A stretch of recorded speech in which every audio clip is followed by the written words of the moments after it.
ఒక పార్టీ అధినేతకు రాష్ట్రంలో అత్యంత కీలకమైన పదవిపై ఆశ ఉండటం ఏమాత్రం తప్పు కాదు. కాకపోతే ఆ నాయకుడు ఆ దిశగా ఎలాంటి ప్రయత్నాలు చేస్తున్నాడు, అందుకు అనుసరిస్తున్న విధానాలు ఏమిటి అన్నదే ఇక్కడ అత్యంత కీలకంగా మారతాయంటంలో ఏమాత్రం సందేహం లేదు.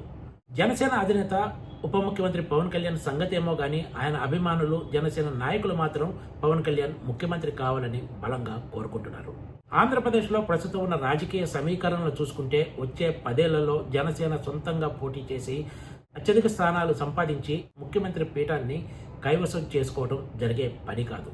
ఏదైనా అద్భుతాలు జరిగితే తప్ప ఇది అసలు దాదాపు అసాధ్యమే అని చెప్పొచ్చు. ప్రస్తుతానికి ఆ ఛాన్సులు ఎక్కడా కూడా కనిపించడం లేదు.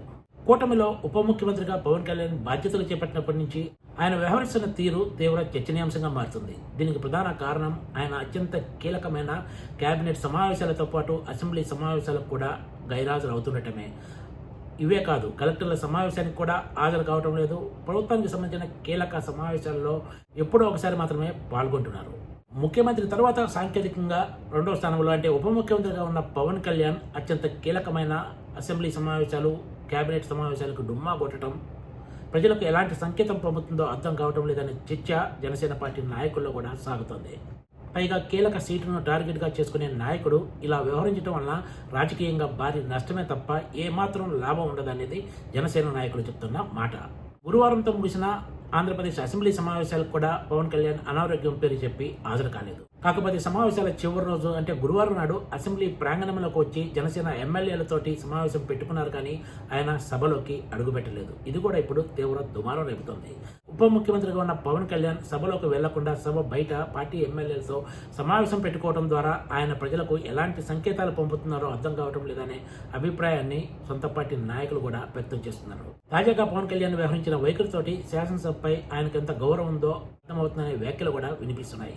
ఉప ముఖ్యమంత్రిగా ఉన్న పవన్ కళ్యాణ్ సభ జరుగుతున్నప్పుడు సభా ప్రాంగణంలోకి వచ్చి సభలోకి అడుగు పెట్టకుండా సభా ప్రాంగణంలోని ఛాంబర్లో మాత్రమే ఆయన తన ఎమ్మెల్యేలతో మీట్ అయి స్థానిక సంస్థల ఎన్నికల గురించి పార్టీ ఎమ్మెల్యేలకు దిశానిర్దేశం చేశారు. మొత్తం మీద ఆంధ్రప్రదేశ్ ప్రభుత్వంలో ఏమాత్రం బాధ్యతలు లేకుండా పవర్తో పాటు ఎన్నో రకాలుగా అధికార దర్పాన్ని ప్రదర్శిస్తున్నది, చెలాయిస్తున్నది ఒక్క పవన్ కళ్యాణ్ మాత్రమే అని ఒక సీనియర్ మంత్రి వ్యాఖ్యానించారంటే పరిస్థితి అర్థం చేసుకోవచ్చు. ప్రభుత్వంలో పంచాయతీరాజ్ శాఖ అన్నది అత్యంత కీలకమైనది. అయినా సరే పవన్ కళ్యాణ్ ఒకసారి బడ్జెట్ సమావేశాలు మొత్తానికి దాదాపు దూరంగా ఉండిపోయారు. దీంతో ఎమ్మెల్యేలకు తమ తమ నియోజకవర్గాల్లో పంచాయతీరాజ్ రోడ్లకు సంబంధించిన అంశాలను లేవనెత్తే ఛాన్స్ కూడా దక్కలేదు. ఇలా కీలకమైన అసెంబ్లీ సమావేశాలు, కేబినెట్ మీటింగులు, కలెక్టర్ల సమావేశానికి హాజరు కాకుండా ప్రజలకు పవన్ కళ్యాణ్ ఎలాంటి సంకేతాలు పంపుతున్నారో అర్థం కావడం లేదనే చర్చ జనసేన నాయకుల్లో కూడా సాగుతోంది. ఏదైనా కారణంతో జనసేన అధినేత ఉప ముఖ్యమంత్రి పవన్ కళ్యాణ్ కూటమి నుంచి బయటకు వెళ్లి సొంతంగా పోటీ చేసి తనకు తన పార్టీ అభ్యర్థులకు ఓట్లు వేయాలని అభ్యర్థిస్తే ఇలాంటి నాయకుడిని ఎన్నుకుంటే ఏమైనా లాభం ఉంటుందా అన్న చర్చ ప్రజల్లో రాకుండా ఉంటుందా అన్న సంశయం కూడా ఆ పార్టీ నాయకుల్లో లేకపోలేదు.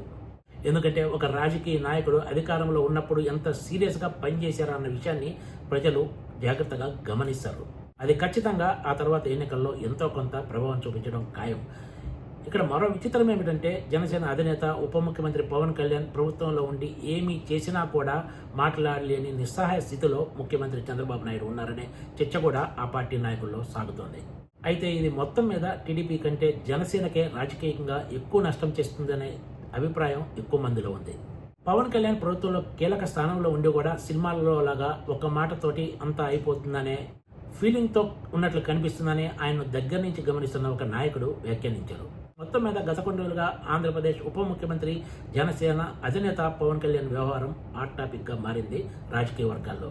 ఈ వ్యవహారం రాబోయే రోజుల్లో ఇంకెన్ని మలుపులు తిరుగుతుందో వేచి చూడాల్సిందే. Please subscribe TGTV.